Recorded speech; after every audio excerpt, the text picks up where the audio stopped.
Good afternoon, everyone. I'm Evan Winger. Thank you, Michelle, for inviting me today. Oh, that guy you see in the picture there, he might have been your neighbor because he lived in Park Ridge, if you remember. Yeah, right at the Bear's Nest. Yeah, that's where he lived, Richard Nixon. So, and I got to know him between 1985 and 1800. Might as well be the 1800s. In 1989. And I got to know Nixon because he comes back into prominence because of a guy by the name of Richie Phillips, who is the Major League Baseball Umpires Association executive director. And the umpires are in a dispute with Major League Baseball owners, and they're looking for a new deal. And Richie told me the story. He said, he calls up Peter Ueberroth, the baseball commissioner, and he says to Ueberroth, we're not getting anywhere. How about arbitration? And Ueberroth says, yeah, who do you got in mind? He said, Dick Nixon. Dick Nixon? How do you know Dick Nixon?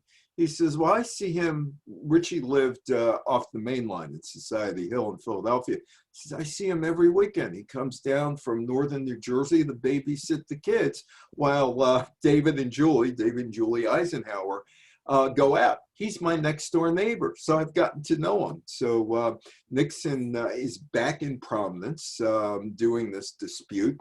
And I get a call one day from Arthur Shack and Gene Orzer at the Baseball Players Association, because they were interested in what's going on with the umpires.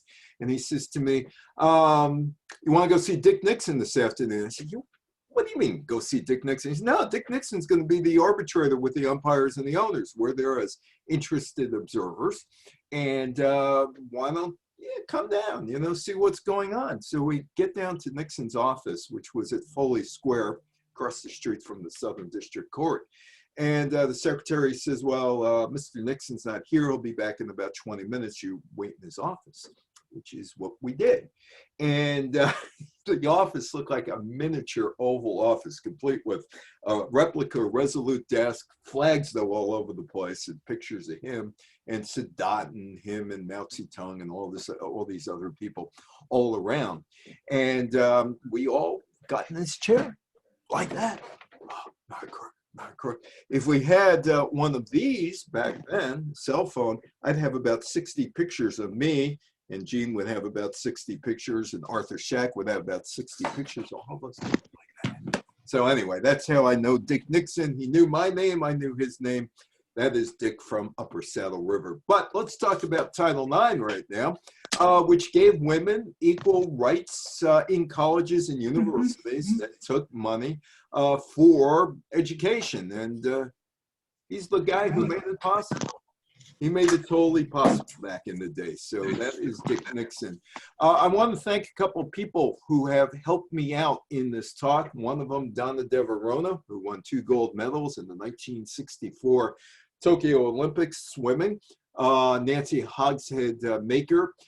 She won the gold medal in swimming in 1984. She's now a professor at Rutgers University with women, with basically an emphasis on women law. Harvey Schiller, who is the longtime friend of mine, who is the head of the Southeast Conference in college sports, and the late Shelley Saltman, who, among other things, promoted the Billie Jean King, Bobby Riggs Battle of the Sexes, which I go in detail about in Women in Sports, not as much here. But anyway, June 23rd, 1972, Richard Nixon signs into law Title IX and changes the lives, potentially, of hundreds of millions of American women. And if you look, since 1972, 49 years later, it is hundreds of millions of American women by signing this law into law. It is officially called the Patsy Mink Equal Opportunity in Education Act. The Education Amendments of 1972, or Title IX. In 1971, Congresswoman Patsy Mink and Edith Green of Oregon, the 2 congresswomen, were given an opportunity to get a bill onto the floor to help other women pursue their dreams without gender discrimination, and they took off with it. But it took a long time, a long time.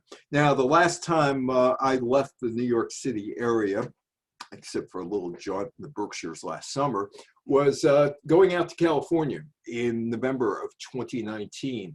And it was San Francisco, speaking on a cruise ship. So we stopped in San Francisco for 2 days. And there is a place in San Francisco on the wharf which features things like old-time Nickelodeons, old-time pinball machines, arcades, all this great stuff that you would never see anywhere anymore, but some of it survived till I was a kid, and now it's a museum piece, except this is a real live working museum in San Francisco. And I noticed this Nickelodeon. To be happy, see what every married woman must not avoid. And of course, you were supposed to drop the nickel in the Nickelodeon to see what was going on. But that was the kind of thinking, hey, women, make sure your man's happy. And that lasted till the 1960s. There's a Jack Jones song that's out there. I think it's called Lollipops or something like that, where, yeah, in the lyrics in the song, tell the woman, hey, you know what? When your husband comes in, make sure you're wearing a dress, put up some makeup, because if you're not going to be attractive, he might find somebody in the office. So that thinking lasted until the 1960s. So the pre-1960s thinking, and it's changed somewhat. June 23rd, 1972. It's the Title IX of the Educational Amendments. It's enacted by Congress, signed into law by Dick Nixon of Upper Saddle River. The sponsors of Title IX are the Indiana Senator Birch Bayh and the Oregon Congresswoman Edith Green. Title IX prohibits sex discrimination in any kind of education program or activity receiving any type of federal financial aid. Last year, before the pandemic, I was doing a Super Bowl talk at the West Orange Library in January of 2020. And I got there early. It was a Sunday afternoon, and the library opened at 12, and I was supposed to speak at 12:15. And so I had a couple minutes, and I was walking around, and I was at the entrance, and I saw that sign, the West Orange Public Library. Library Board of Trustees, Mrs. Simon G. Griffinger. Apparently, Mrs. Griffinger didn't have a name. Samuel A. Cristiano. Well, he was a trustee, he had a name. Roger W. Doring. He was a trustee, he had a name. Herbert J. Dwyer. Well, Herbert had a name. Mrs. Alex J. Katz. No, she didn't have a name. James J. Sharon, well, he's the mayor, he had a name. Dr. Rexford S. Soder, superintendent of schools, he had a name. William E. Lehman, he's the architect, he had a name. Women were not necessarily had names back in those days. And I was giving a talk over at Riverdale, at the Y at Riverdale last year before this thing really hit in February of 2020.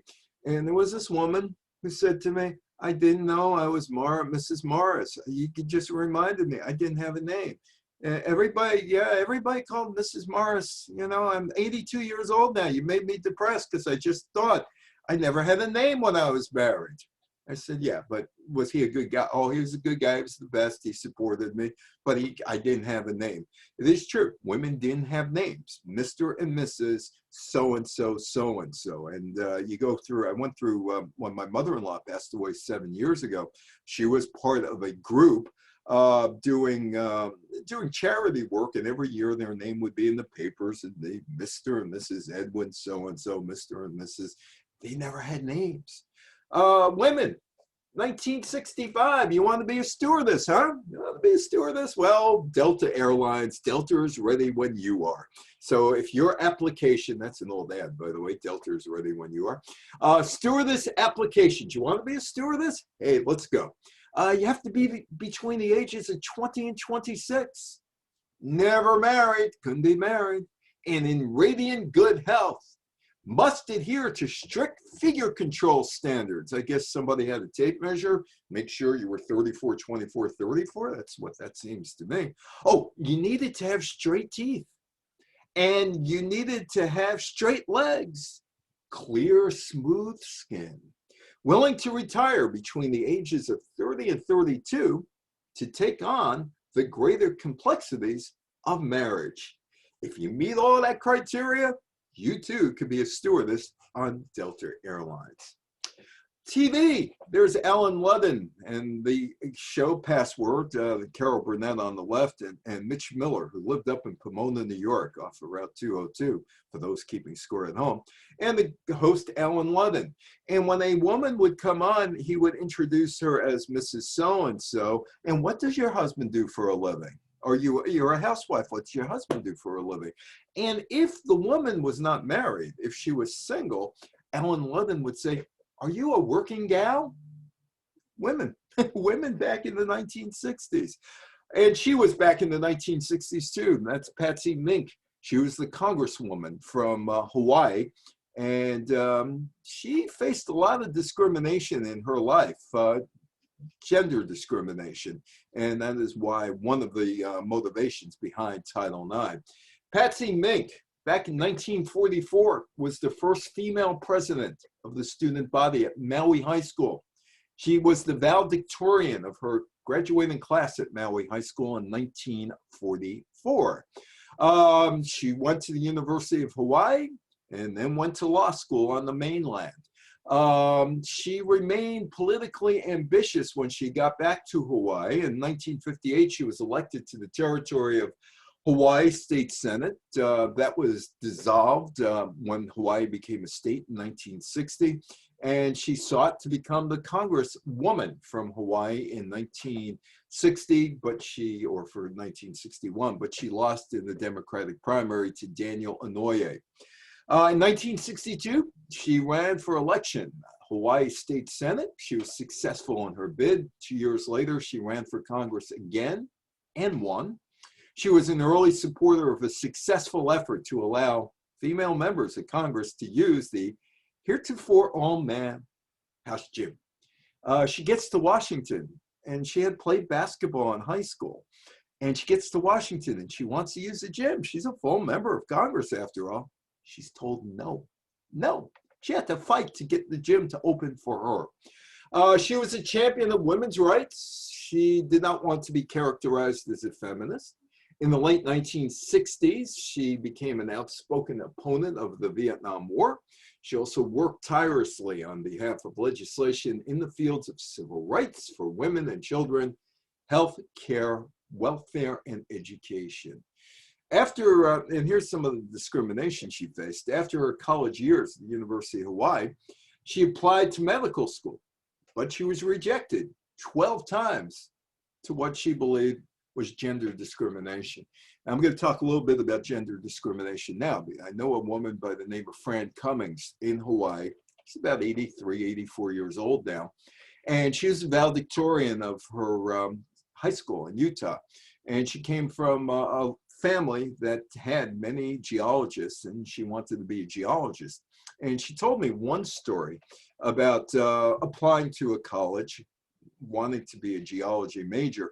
And she was telling me that she goes in and talks to whoever is interviewing her. And he says to her, Fran, you got great marks. You really got great marks. You did well on all your tests, all your activities in school. You're a top-notch student, and plus you have a background with your family in geology. But he said, you can't come to school here. You can't come to school. And here's the problem. Fran, you're too pretty. You know, and if we go out on the geological dig, which we do, all the guys in the class, they're not going to concentrate on the dig. They're going to look at you. And I can't have that. They're supposed to be there for their studies, and I don't want them to look at you. So, Fran, even though you have every qualification, probably better qualifications than anybody else here applying to the school, sorry, you're not going to go. And that wasn't the only rejection she had. She ended up becoming an educator and ended up marrying Wes, and they went to various colleges together. He is a professor, she running departments, science departments at various colleges, and that was her story of discrimination. Patsy Mink decided to opt to law school, go to law school, and she continued to face sexism. After she graduated law school, she was denied a job at a law firm because she was a married woman. So she says, you know what, if that doesn't work, I'm going to start my own practice. But she had to pass the bar, and that's a problem. Government officials said that residents of Hawaii were the only ones able to take a bar exam, which kind of startled her because she was raised in Hawaii. She went to high school in Hawaii. She went to the University of Hawaii. And then she got married to a guy from Chicago. Whoops. She became a non-resident because she got married to a guy from Chicago. You marry the mainland guy, you were no longer a resident if you were a woman of Hawaii. She wasn't going to take that. So she decided, yeah, I'm going to fight for my right to take the bar exam. And she did. She got a court to rule that she could. She would win, pass the exam. She became the first Japanese American lawyer, woman lawyer in Hawaiian history. She was the congresswoman from 65 to 77 and 90 to 2002. And there is Patsy Mink on the left and Edith Green on the right. In 1954, Edith Green was elected as a representative, there she is again, for the 3rd Congressional District in Oregon. She focused on women's issues, education, social welfare. 1955, she proposed the Equal Pay Act. 1955. That was 66 years ago. And she was pushing to make sure that men and women were paid equally for equal work. A watered down version of that bill was signed into law 8 years later by John F. Kennedy. There's still no equal pay for equal work all these years later. And there is Edith Green, one of her campaign posters. She was known as the mother of higher education. The Library Services Act, which provided access to libraries for rural communities, well, that was her. The Higher Education Facilities Act of 1963, that was her. The Higher Education Act of 1965, 1967, that was her. Green's commitment to education earned her names like the mother of higher education and Mrs. Education. I went to school in the late 1960s. I graduated high school in 1973, a year ahead. I should have been in 74, but I was pushed ahead in kindergarten because I had a big mouth. And the kindergarten teacher couldn't take me, so they threw me up to 1st grade, and Mrs. Toper was ready to throw me out of school altogether in 1st grade. Ellen's trying to take over the class. That was her opinion. Anyway, in 1960s, I used to have after-school activities. Girls didn't have after-school activities per se. The boys did. And that came to the attention of Edith Green, that a lot of schools had programs designed to keep boys in school after school, but no similar programs existed for girls. So she sought to correct this inequality, and she introduced a higher education bill that contained provisions regarding gender equality in education, including for activities after school. Katherine Switzer. Now, when I'm in person, you know, I could give you the opportunity if you want to put this in chat or unmute yourself and answer the question I'm going to ask you. When you take a look at that picture of Katherine Switzer running the 1967 Boston Marathon, does this look like there's an assault about ready to take place? Yes or no? I'll give you a couple seconds if you want to answer that. If you want to see if you want to answer whether or not she looks like she's about ready to be assaulted, give me another second or two. And all right, so we'll go on and we'll talk about Katherine Switzer and whether or not she was assaulted. Katherine Switzer grew up the daughter of a major U.S. Army. She's at Syracuse University in 1966. Failure wasn't really an option for her in life. And while she was at Syracuse University, she told one of her coaches that she planned to run the Boston Marathon.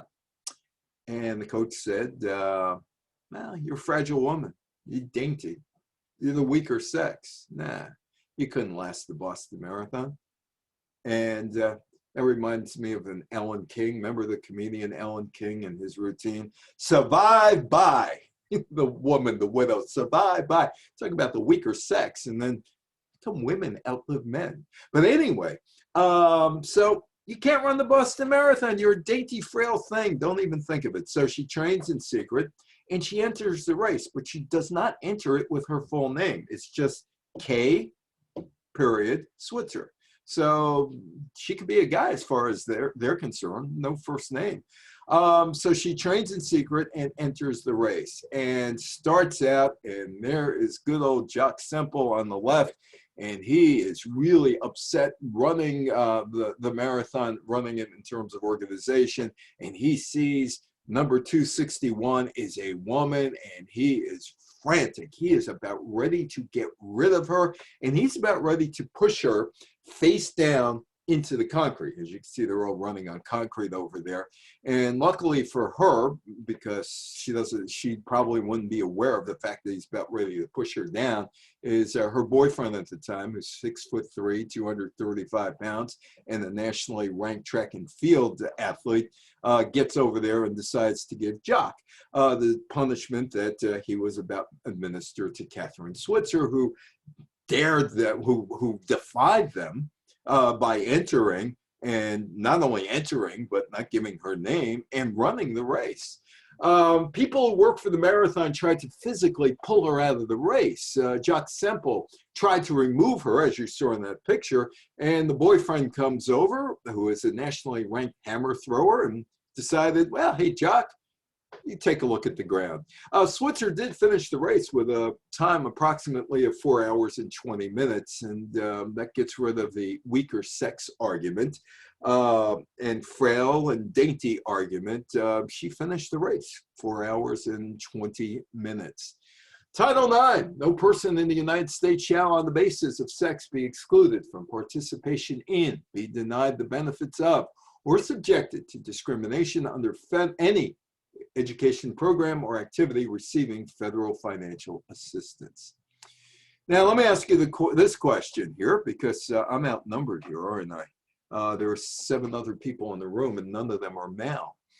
So this is a good question to ask. Title IX, back in the day, in the late 1960s and 70s, as this is coming to be, was looked at as highly controversial. Some people said, yeah, it's a good law, but others said it would be too dangerous. You're forcing schools to accept women, and that would ruin American education. That's what some people felt.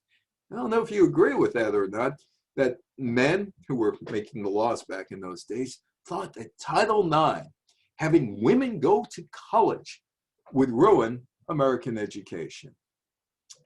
Donna DeVerona told me that this guy, Uncle Ted, in the Alaska magazine, Ted Stevens, the senator from Alaska, was a key supporter of the Title IX legislation back in 1971, 1972. In 1952, Ted Stevens' law career took him to Fairbanks, Alaska, where he was appointed U.S. attorney the following year. In 1956, appointed by the Eisenhower administration. In 1956, he returned to Washington, D.C. to work for the Eisenhower Interior Department, where he played an important role in bringing about statehood for Alaska. He was elected to the Alaska House of Representatives in 1964, became a House Majority Leader, Alaska House Majority Leader in the second term. He went after the Senate in 1968.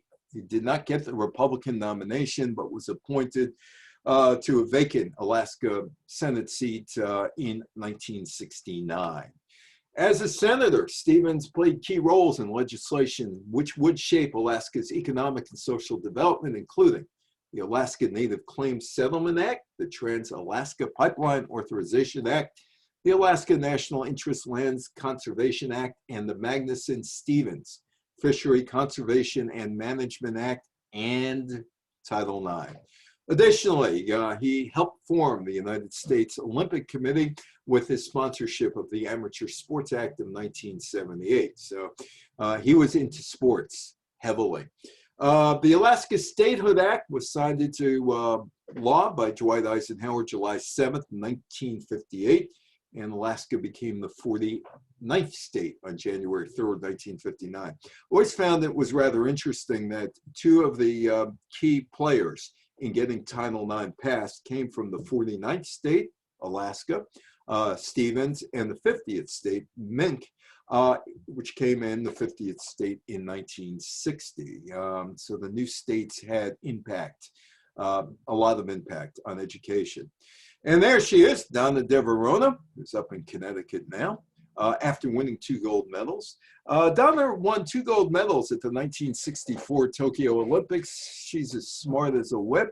She wanted to go to Stanford University. You figure that she had the marks, that she had the 2 gold medals that she won at the age of 17 in her back pocket, that she'd be a perfect student for Stanford University to give a scholarship to.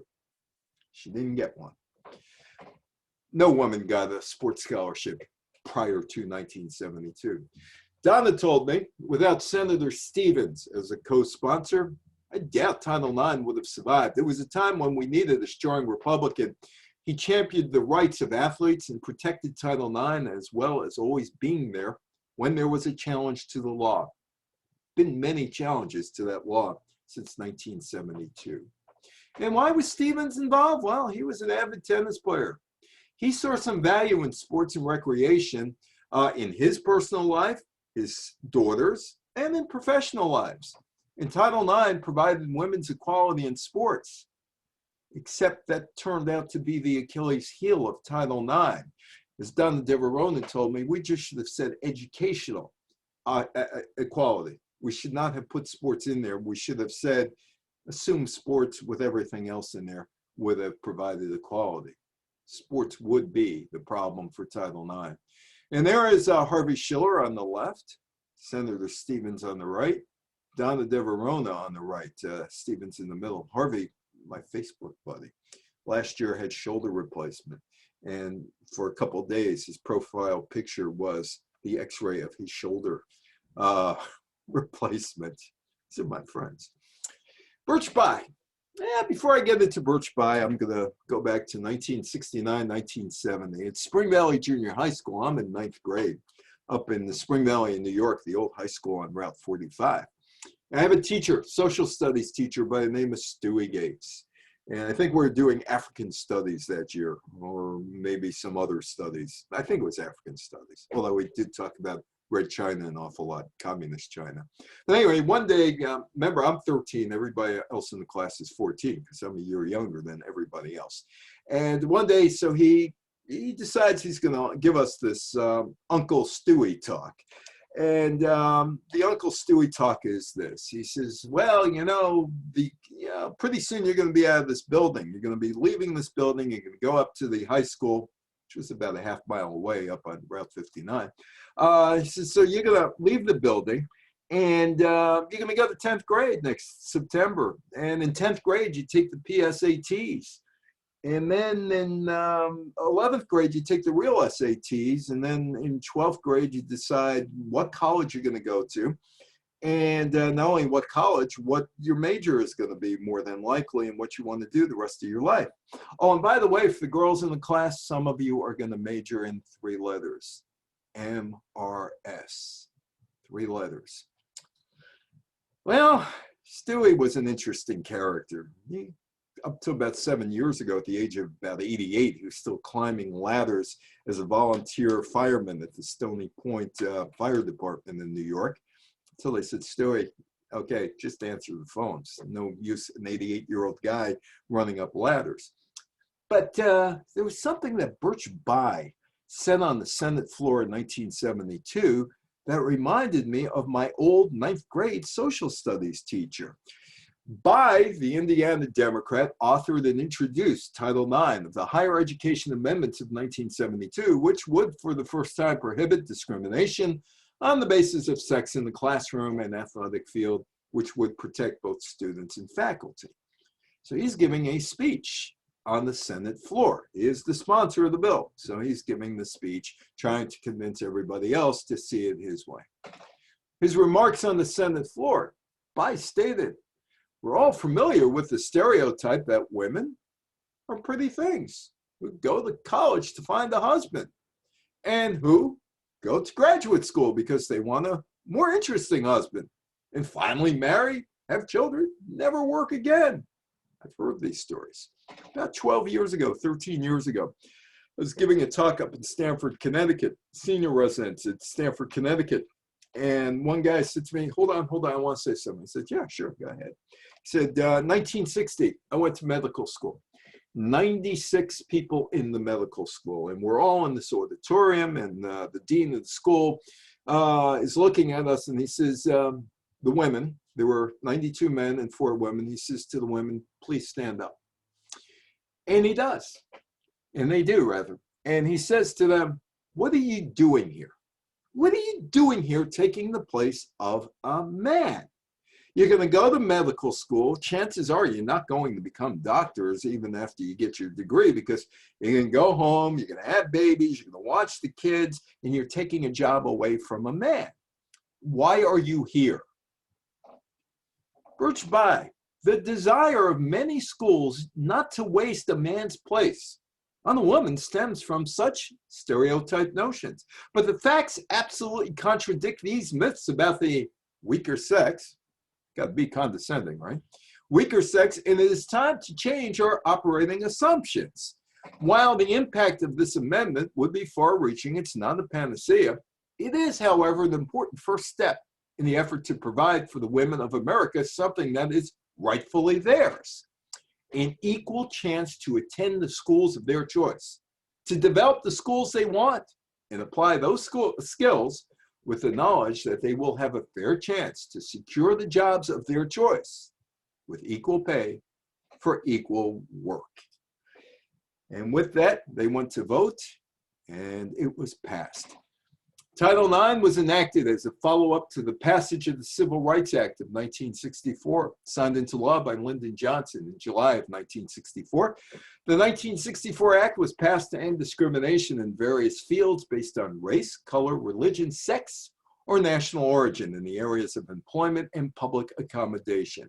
The 1964 Act did not prohibit sex discrimination against persons employed at educational institutions, which meant if you were a woman professor looking for tenure, they didn't have to tell you why you didn't get tenure. Oh, sue us. Try to sue us. Not going to go anywhere. That was one of the things, also equal education. Title IX was the third or fourth, depending on where you sit, of the major civil rights acts between 1964 and 1972. There was Civil Rights Act of 64, Voters' Rights Act of 1965. This and the Equal Rights Amendment, which has not been ratified by enough states to become a constitutional amendment. Both ERA and Title IX are roughly at this point. ERA is still out in the ozones. It still could be enacted at some point. Prior to 1972, and I know women who graduated high school prior to 1972 and after 1972, there is such a line between this. Prior to 1972, a guidance counselor didn't have to tell a woman she could be more than a telephone operator, nurse, secretary, or a librarian / teacher. Afterwards, it's open to everybody, every field. Women's studies, women students were denied equal opportunities under the law in academics. Women applicants were routinely denied, like Fran, wanted to be a geologist, routinely denied equal access to medical, law, and other graduate schools. Women athletes were denied equal participation in sports. Female faculty members were denied equal compensation and promotional opportunities.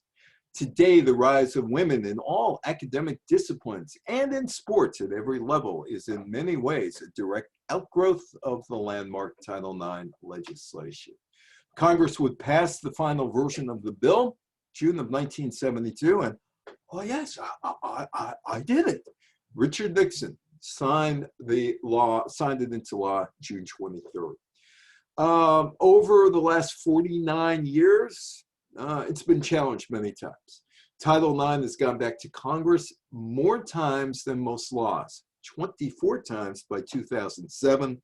The last assault on Title IX George W. Bush's Educational Secretary Rod Brooks wanted to roll back some of the Title IX provisions, sent emails out to students, men and women at colleges, and said, is Title IX still necessary? That's when people like Donna DeVerona and Nancy Hogshead-Maker jumped up and to Capitol Hill and said, you're not touching this. You're not touching it at all. And they didn't touch it. He signed the bill. Yes, he did. He signed the bill. When Nixon signed the bill on January 23rd, 1972, he didn't talk about it at all. Didn't talk about it at all. He talked about the segregation, busing, but didn't mention about the expansion of educational access for women, which would change the lives of women. And some of the women I know who were able to go to law school were able to go to law school because the Title IX, because of Title IX. They graduated in 1973, 1974. And we've talked about it over the years, the women I know who became lawyers. While this is going on, this is a Queens housewife by the name of Bernice Guerra.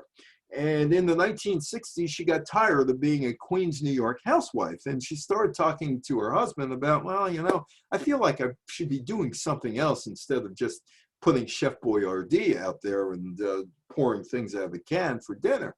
And he said, well, what do you want to do? She says, I don't know. And they sat down, they talked about, well, what do you like? I like baseball. Why don't you become an umpire? Yeah, I'll become an umpire. And she did, kind of. In 1969, after going to umpiring school, she got a contract from the National Association of Professional Baseball Leagues to work in the Class A short season New York Penn League, which no longer exists. It last existed in 2019. Major League Baseball put them out of business because it was a waste of Major League Baseball's money. But that's where Bernice Guerra was supposed to start her career in 1969. Places like Auburn, New York, and Geneva, New York, and Batavia, New York. At least if you're living in crummy hotels, at least it's great there during the summer. Really picturesque and nice during the summer up there. So she's all ready to go, and she receives a telegram from the then NAPBL president, a guy by the name of Philip Peyton, who says, well, you know what? I looked over your contract. I'm disapproving it, and it's invalid. Well, she's not working that summer, but she decides that she's going to go to court. It took 3 years. She finally got a court to agree with her, and she decided, I'm out there. I'm going to be an umpire. And she is going to be an umpire for a New York Penn League game, upstate New York, near the Finger Lakes. Well, there are some problems that immediately crop up. For instance, she's living at one of those Hotel 6 type places, because that's all you can afford in minor league baseball, all they'll pay you for, actually. And she is greeted by a whole bunch of men saying, picketing, yelling names at her, saying, a woman's place is not behind home plate. A woman's place is in the home. So she gets a hostile greeting when she's up there. She really is not a favorite of her fellow umpires. Most of these guys are in their 20s and maybe early 30s, trying to start out on the road to Major League Baseball by being an umpire. You got to be an umpire in the minor leagues for about 6 to 10 years before you get the call. They weren't too sympathetic to her plight of not wanting to be just a Queens, New York housewife. But she gets on the field, July 24th, 1972, and she is assigned a game between the Geneva Rangers and the Auburn Phillies. And in baseball, that particular form of baseball, lowest minor leagues, there are 2 umpires. There's one behind the plate, there's one in the field and running around. Well, apparently, and what might happen in the minor leagues when you only have 2 umpires, somebody may miss a call.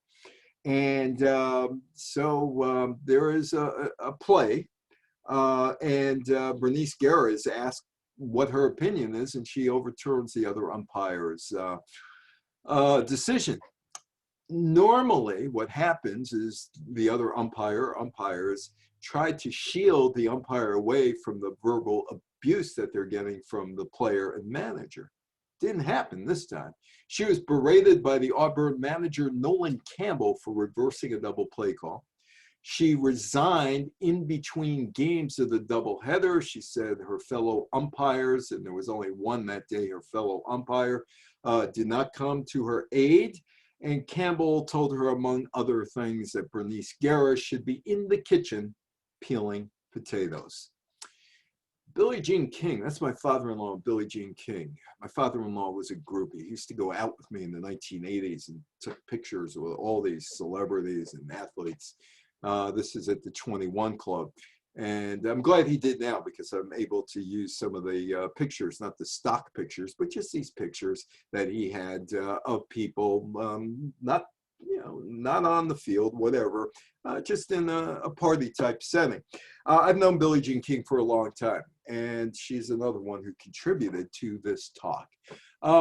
Billie Jean King is a women's rights activist and probably a women's rights pioneer. Maybe not in the case like Betty Friedan or Gloria Steinem or Bella Abzug, but she's up there. I mean, she is up there with those people. Not quite the Martin Luther King level, but she is on. She may be on the level with Betty Friedan and Steinem and Bella Abzug. And in fact, she may eclipse them because she probably did more than they did. Billie Jean King was a pioneer, captured people's attention long before the Battle of the Sexes showdown against Bobby Riggs at the Houston Astrodome in 1973. She's pushing ahead. Patsy Mink is getting the congressional gym open. The time had changed. The world's changing. But women's tennis was stuck in old traditions that left women athletes as second-class citizens. Billie Jean King didn't have first two names. She was Mrs. King at Wimbledon. I saw the scoreboard: Mrs. King, Mrs. Court, etc., etc., etc. Billie Jean King decided that she was going to be a rebel and she was going to shake up things. And I like Billie Jean King. She's honest and she's to the point and she's very nice. And I've dealt with Billie Jean King for a very long time, and I could say that about her. In 1967, 54 years ago, Billie Jean King took on the United States Lawn Tennis Association and the policy of paying top players under the table to guarantee their entry into tournaments. She denounced the USLTA's practices as corrupt, kept the game highly elitist. She learned the game on the streets in and around the San Francisco Bay Area, just like Jimmy Connors learned the game on the streets in East St. Louis, Illinois. It was all about money and inequity. 1968, the Wimbledon tournament, Billie Jean King won 750 pounds. She won the title. The Australian Rod Laver got 2,000 pounds. The total purses of the competitions were 14,800 pounds for men, 5,680 for women. And people came out to watch the women play too, except the women were treated like second-class citizens.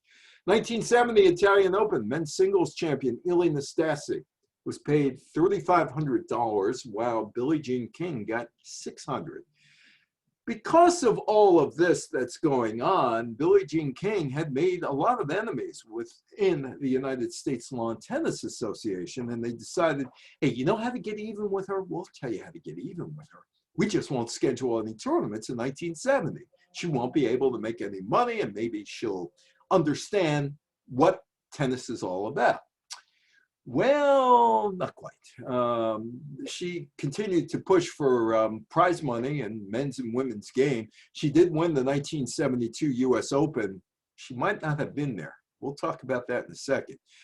She was paid $15,000 less than Nastase. And she said, I'm not going to be in 1973. I'm not coming if the prize money is not equal.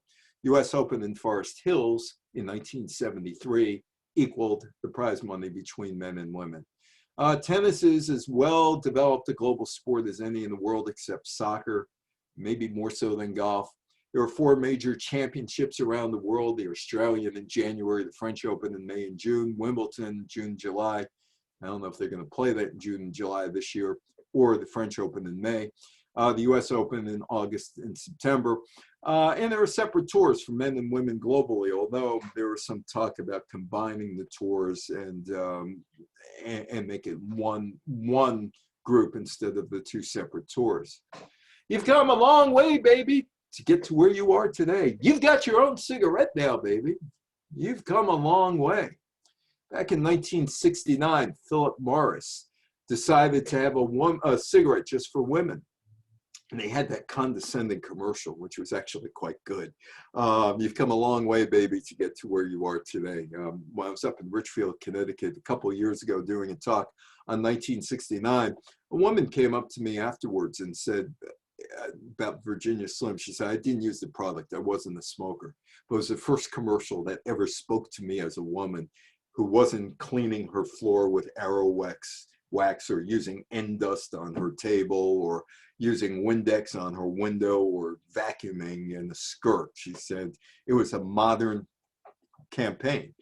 So Billie Jean King and her people are not, they're not playing in 1970 or 1971.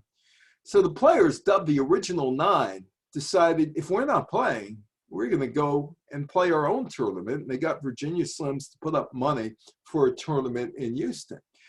So they rebelled against the USLTA because of the prize money paid to men and women.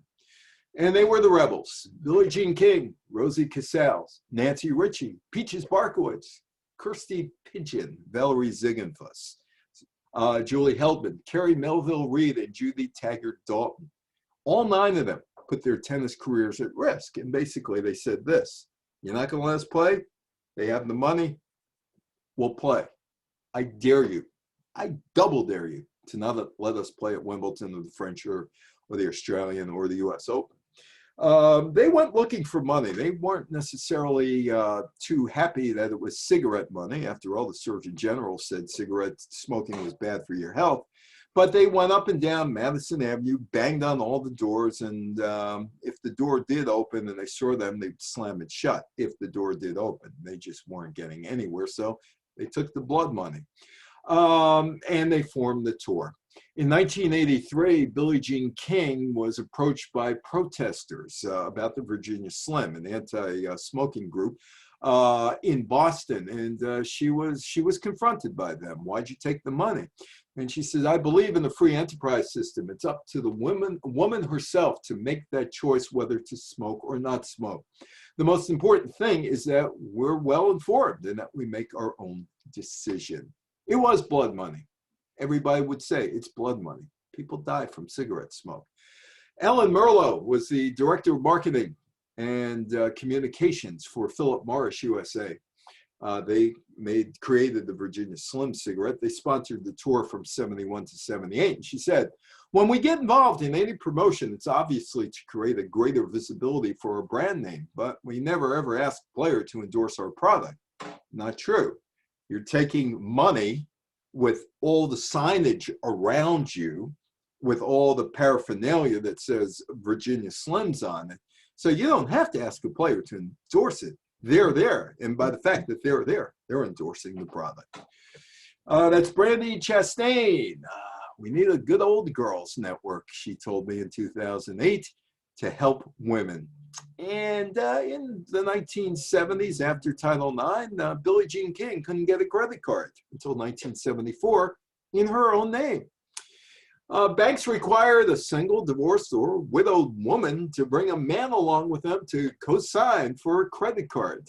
And the woman's wages was discounted as much as 50% when calculating their credit card limits. I didn't even know about this until Billie Jean King told me that she was earning the money, but she needed her husband at the time, Larry King, not the Larry King who just passed away in media, Larry King who is a lawyer. Basically, he had to co-sign for her, even though she was earning the money, and she was famous. In 1974, the Senate passed the Equal Credit Opportunity Act, which made it illegal to discriminate against someone based on their gender, race, religion, and national origin. Now, there have been some women over the years who told me, well, I was able to get a credit card without being co-signed. I asked them for some of the circumstances, and it was kind of murky. There were people who, by sheer personality, were able to get a credit card by bothering a bank manager, or in the case of a department store, whether it was Strauss or A&S or one of those department stores, they were able to get some line of credit. But in 1974, they were able to get credit thanks to an act.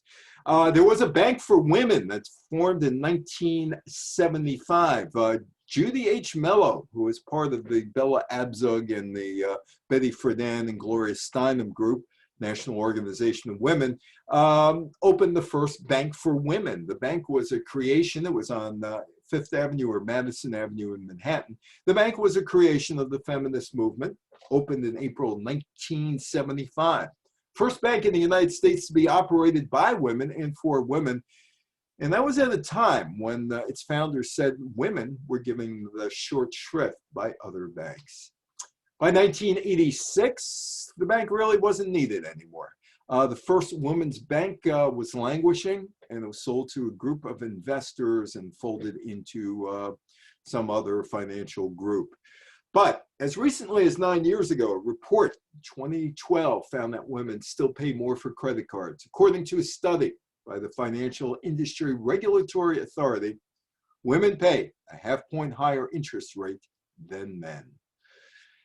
Title IX opened the door for women in sports and other fields, including medicine and the law. Title IX bars discrimination in any education program or activity that receives federal funding, including athletics. That is a problem.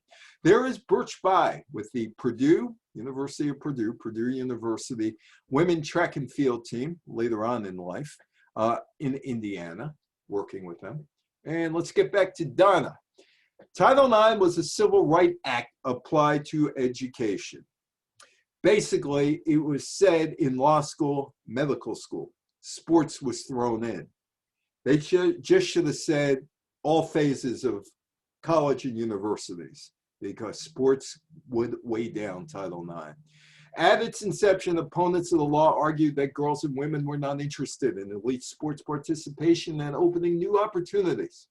Would not only undermine men's sports, but bankrupt school sports budgets nationally. That's John Tower, Republican senator from Texas. First assault on Title IX, 1974, from the Senate. He proposes the Tower Amendment, which would exempt revenue-producing sports from the determinations of Title IX compliance. The amendment is rejected. May 24th, 1974.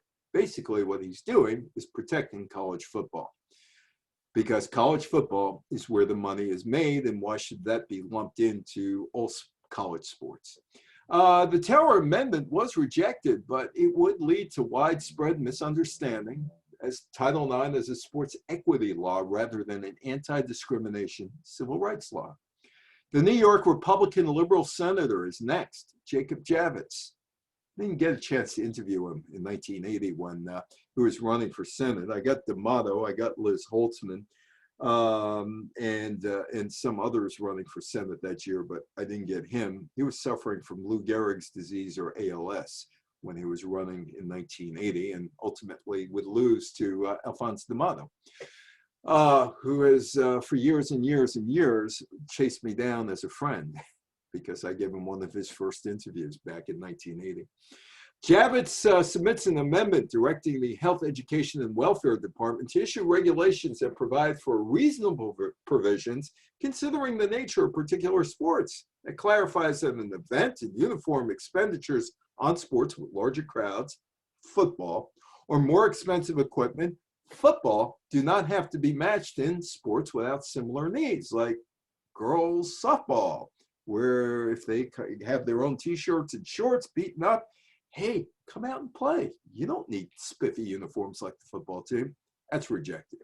And this guy, Walter Byers, the guy who came up with the term student athletes in the 1950s, the president of the National Collegiate Athletic Association, in the 1970s, he came up with student athlete as a dodge. So students would not be considered employees of colleges in terms of compensation. And in the case of Ray Dennison, Fort Lewis A&M football player who died on the football field, his family couldn't sue for compensation.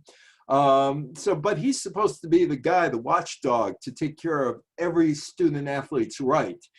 NCAA challenges the legality of Title IX. Why? Let's save college football. Title IX changed how college sports was played in the country. Before 1972, the United States General Accounting Office released a figure showing that 32,000 women had participated in college sports. That figure grew to 163,000 by 1999, generation and a half after Title IX was passed. Men no longer get 95% of the dollars earmarked for sports, cause friction in men's coaching. They say that they can't get their best players. They can't give out all these scholarships because those women are taking those scholarships. Some men's sports programs have been eliminated at schools, but oddly enough, Title IX never meant to level out the college sports playing field. It was to give women an opportunity at being accepted out of school to go to law school, medical school, Fran's case, geology school, engineering school, et cetera, and women professors an equal opportunity at advancing within the system.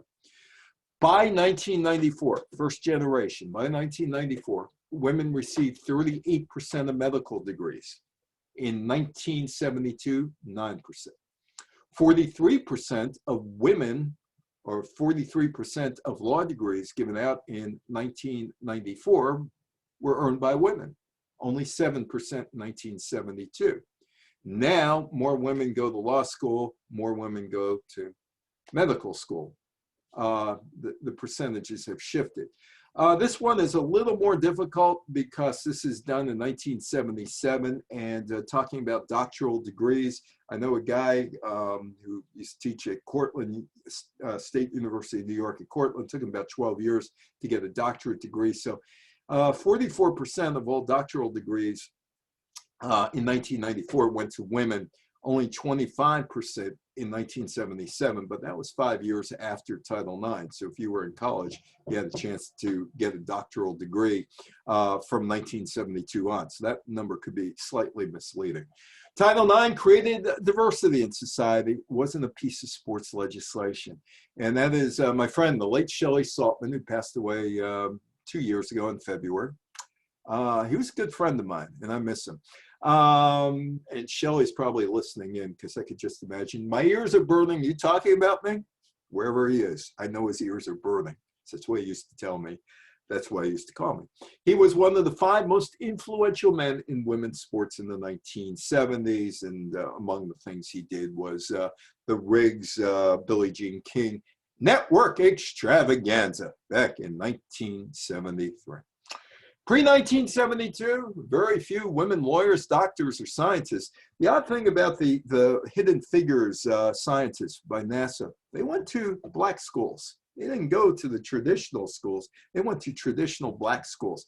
And my friend Dick Hull, who's now in his 80s, who worked for NASA in the 1960s and 70s, said of Katherine Johnson and the others at NASA, they weren't hidden figures. Everybody knew who they were because they were quite good at what they're doing.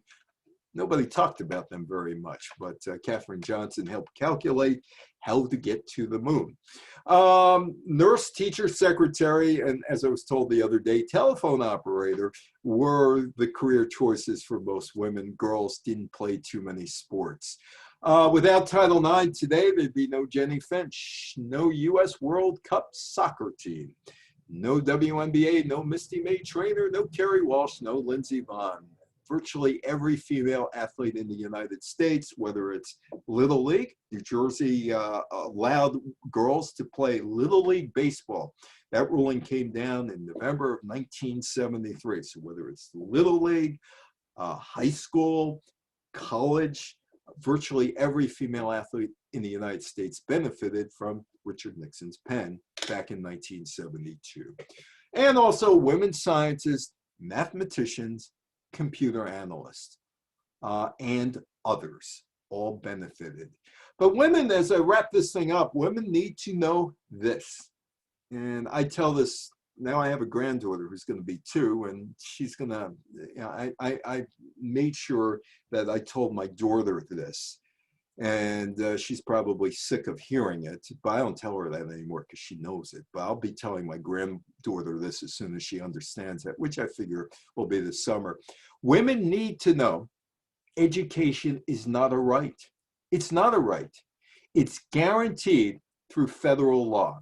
And there are some provisions. And there are some areas that still need to be tightened up, including safety on college campuses with Title IX and on. And that's another talk, another significant talk. So there are things that need to be done. But women need to know that it is a federal law and that is what it is. It's a federal law, and they got to be diligent at all times. Thank you, Michelle, for inviting me. Thank you. The floor is going to be yours in a minute, and I hope you have some questions or comments as I'll let you go at it after me talking for 1 hour.